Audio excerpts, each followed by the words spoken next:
Sige daw, i-testing daw to ko ay. I-testing daw. Oh, Nasaksak. sa akin. Imbuto. Okay. Wow. Busy kayo akong grade 10 sa ilang project.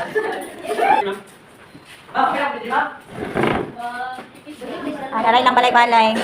Kuha na lang na. Adi-adihan na lang na niya yung balay-balay. Uy, please, be careful ha. Be careful, boy. Magatin mo kumpiyansa kay.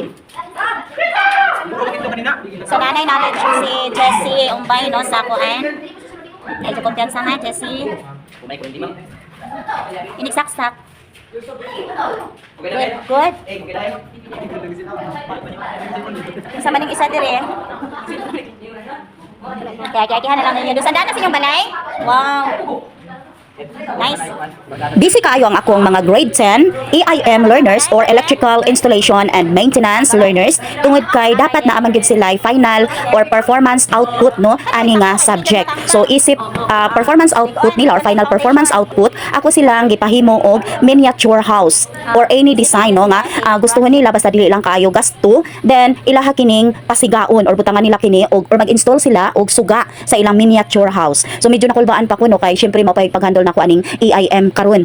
But then nalipay ra pud ko kay naupoy mga estudyante diri nga experienceado na sad no sa paghimo or sa pag-connect og wires no, ilabi na kung maghimo og extension wire no. Nana sila experience so gamay na lang gyud kaayo ang ilahang study hunon nga para makapasiga sila sa ilahang miniature house. So mao na ni karon no ang ilahang gibuhat, so busy kaayo sila and naani sila defense no, murag ilang i-defense kung giunsa nila pagpasiga ang ilahang suga later on pag human ani.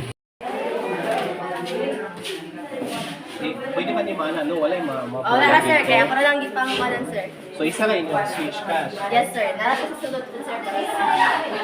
Okay, so mao na ni ang ilang final defense. Okay, so amo yung gipasabot nila nga safety first. Kini gyud ang ilahang dapat unahon no before sila nga magkuri-kuri dapat naagyud sila safety or naagyud sila PPE. Okay? So naana ang ilahang mga miniature houses, pwede kaayo ka animdot no. Grabe ang ilang effort ani ilahang mga gagmay na balay-balay tan-aw sa ilang mga designs. Okay, dahil nakapasiga na pud sila sa ilahang suga. So thank you very much sa amo ang school head no nga siya maoy nag-testing no sa ilahang trabaho. And thank you also grade 10 learners no sa inyong pagpaningkamot nga successful ang inyong final output. And congratulations.